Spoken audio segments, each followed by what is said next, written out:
Hi guys, it's Lisa Unger, and I am here for my next episode of, for lack of a better word, of Three Good Things, where I'm talking to author pals about their favorite book or a book that they're reading right now that's really helping them get through this time, and a favorite recipe and a favorite television show or movie. And I'm here today with Craig Pittman, who is an exceptional writer. He writes about Florida. He's a good friend of mine. We've done a lot of on stage appearances together. We always have a lot of fun. And his latest book is Cattail. And I guess what I want to say about this book is, and I got the stamp of approval from Craig before I did, is that I kind of think this is the antidote to the Tiger King, because it's a book that's actually about the cat, the big cat, and sort of the fight for survival and preservation of this beautiful animal. And it's not just about the completely insane people that populate that story. Craig, do you think that's a fair Yes. Yeah. with the cat? Yeah. Tell Yeah. us just a little bit about it, because it's such a Sure. before you do that, I just want to say, Craig. Wait, let me fix my mullet. Right, you just fix your mullet. Okay, Yeah. great. I also just want to say that a lot of times, Florida sort of winds up as the butt of a joke. Yes. There's a The punchline state. Okay, it's a national sort of punchline, and but those of us who live here, we really love and appreciate the wild sort of natural beauty that exists here, and that there's like a tremendous sort of delicate, beautiful environment that we as Floridians really hope to preserve and protect. And so I feel like, even though you sort of write about these funny stories about Florida, I sense a tremendous love for the state, and a tremendous desire to protect and promote it, and for people to see it as something other than just kind of this crazy place where we all live. But That's anyway, right. enough about me. Let's The Florida panther is Florida's official state animal, but it very nearly went extinct in the mid-90s. And so I cover environmental issues. I spent about 20 years covering environment for the Tampa Bay Times, and now I write a weekly column for the Florida Phoenix on environmental issues. And every time I've written about panthers, I would think this would make a great book, because panthers are beautiful animals, number one, but also because the story in how they nearly went extinct and then were just barely saved from toppling into extinction is just an amazing story with fascinating offbeat characters and lots of twists and turns in the plot, not unlike one of your books. And but the problem was I didn't have an ending. I needed an ending. And then about 3 years ago, I finally got a hopeful ending that I could put on the story. So I sat down and started writing the book proposal then. And writing this book was a real labor of love, emphasis on the labor part, because I just think panthers are so magnificent and such beautiful animals. And if you ever happen to see one, you'll be just kind of blown away by what a gorgeous predator it is. Pursuing the took me into some interesting places. I got a tour of the Big Cypress Swamp. I got a tour of the Florida Panther National Wildlife Refuge. My tour guide for the Big Cypress Swamp was Clyde Butcher, the famous photographer. Yeah. The tour guide for the Florida Panther National Wildlife Refuge was a biologist who's an expert on deer. And in fact, he sort of named all the sounds that white-tailed deer make. And then that was used when they make deer calls. That's the names. They use the names he came up with for the different things. And so he was actually doing the imitations for me while we were driving around the refuge. And I went to the Florida Museum of Natural History up in Gainesville. Every time there's a panther that dies, the carcass goes to them for their collection, and they wind up saving the pelt. They have this big closet full of panther pelts. It's like Cruella de Vil's coat closet. Wow. And then they got boxes and boxes and boxes of the bones that they've saved going back to the 1940s, for scientists who want to study it. And it was fascinating talking to all these folks. And one of my favorite interviews was with a woman named Deborah Jansen, who once, when they had a panther that was dying, she and another guy actually tried to give it mouth-to-mouth resuscitation, which is a level of commitment to the job you seldom see in America these days. Well, I love the, focus right now on, especially with this book, just the focus on the environment. I think this is a real moment for all of us where many of us are taking a pause in our lives and starting to think about more intensely the environment and the damage that's been done and how quickly things can be reversed. We've seen that from all the pictures all over the world. And, if we just sort of stop and try to preserve some of the things that are valuable to us and, that make our world a beautiful place, I think this is really a moment to reflect on that. And this is a really great book to read and do some thinking, not just about Florida, but about the environment and about wildlife in general. Yeah, I agree. Plus it's got the skunk ape in it. What's that? The skunk ape, Florida's version of Bigfoot, makes a little cameo in there. So it's got that going too. So that's great. Yes. So a lot of us now are taking kind of refuge in our reading and catching up on reading that we may have put aside. Is there anything that you're reading right now that's really sort of engrossing for you, or is there something that you return to again and again when you're looking for comfort or escape or whatever it may be during this moment? Well, let me mention two books if I can. One, I just finished The Parable of the Sower by Octavia Butler, which I had never read any of her stuff before, and it blew me away. I mean, it's a dystopian novel set in the far off future of 2026. Yeah, that's right. And I was reading it going, okay, one, this is really well written, but number two, thank God it's not this bad yet. So that was sort of comforting. Not yet. Exactly. Not yet.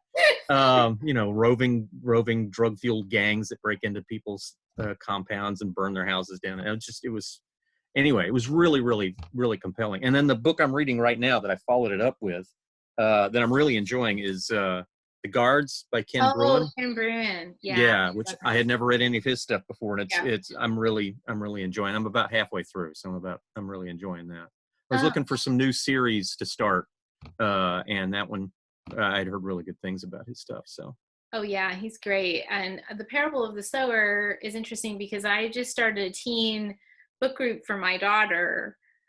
And we read The Hate You Give. That was our first book. Oh yeah. And now we're reading The Lord of the Flies. Oh boy. Lord of the Flies. And The Parable of the Sower was going to be my next suggestion because I had just recently read about it. I think in the New York Times, and I was like, oh, this sounds amazing. I want to check this out for Ocean. So I think that's going to be my next suggestion for our. It's a good choice. I haven't read the sequel. I need to track the sequel down. Yeah, I think I want to say there's three. Is there three books? I think it's just two. I think she might have planned a third one and never got around to it. Oh, really? Okay. Yeah. Okay, I'll have to look into that. Well, and then beyond that, obviously people who write and who read, we're just lovers of story, right? We get our story in all different kinds of ways. A lot of people are, binge watching shows on HBO and Netflix. Maybe even returning to movies like, yesterday was May the 4th, of course, we had to. Yeah, it's a national holiday, right? It's a national holiday. You're compelled literally to watch Star Wars movies, which we will always do for any reason. And so, we kind of go back to the stories that comfort us. And I am, much like a child, I will watch and rewatch the things that I love because I take some comfort in that. And I was wondering, is there anything like that for you, or something that you're just watching right now that's blown your mind and really engrossed you? Well, we took advantage of one of those free trial periods for one of the cable channels, and I got to rewatch Shakespeare in Love, which is one of my favorite movies. Yeah, and it's just such a great movie. And Jeffrey Rush constantly saying, "It'll all work out." How? I don't know. It's a mystery. That's sort of a comforting thing I've been saying to myself lately. Oh, that's a great one. That's a great Yeah. choice. Yeah. And then my wife and I, we had never seen The King's Speech, and we watched that and Oh, really another enjoyed that. great one. Yeah. Another great movie. And then the third one I was going to mention, Parasite, which Oh, yeah. we missed while it was in the theater, but we watched it, and everybody in the family had a lot to talk about after it was over. Yeah, that is one that really, I think we actually watched that movie just right after it won the Academy Award. And I was Hmm. thinking, even when I was watching it, I was thinking, I don't, I kind of don't get it. I was completely, Well, I was it, completely it, engrossed in it. And then it was only afterwards that when I really was thinking about like sort of the brilliance of it, the kind of understated brilliance of it, that yeah, it really impacted me later. It's just so smart and so involving and such a wild ride, right? it Like takes a real completely left turn there. unpredictable. Yeah, No idea where yeah. it's going. It was, I really like stuff where I don't know what's going to happen next. And Yeah. holy cow, that that one blew Yeah. my expectations. Yes. Yeah. I was just really kind of we were blown away by it. So that's a great choice too. Those are great ones. So there's a lot of comfort that we take, not just in story, but also in food. Jeff Yes. and Ocean and I we're all cooks. We all like to cook. So Hmm. we've been doing a lot of cooking around here. Have you guys been doing a lot of cooking in your family? Is that like a thing that you do together? Well, we eat together. Does that count? Yes, it does. I figured this would be the weakest part of our segment because I'm not, I, you know, It's I okay. You can, can talk about carry out if I, you want to. yeah, I mean, I can scramble eggs and, and that's about it. But I wanted to mention, my wife has made, first as an experiment and then because it turned out so well, shrimp quesadillas that were No, really, really nice. good. And she Okay. says the key is to, wait, I wrote this down so I wouldn't forget. Okay. Grill or saute the shrimp first, she Yes. said. So yeah. Oh And yeah, that sounds yeah, great. So is she the household cook or? yes, Yeah. she's a terrific cook. And my older son and I, we can get by with a grilled cheese sandwich, or something like that. Right. But she's the one who says, okay, let's experiment, let's try something with some pasta and some other ingredients and see what turns Yeah. out. And that's terrific. So I just wanted to sing her praises on on the shrimp quesadillas, and Perfect. I'll be asking for more very soon. Have you guys been doing any St. Pete takeout at all? There's some great restaurants. Have you been doing anything like that, or just kind of been staying in? Or? Well, my older son graduated from FSU over the weekend, Oh, virtually.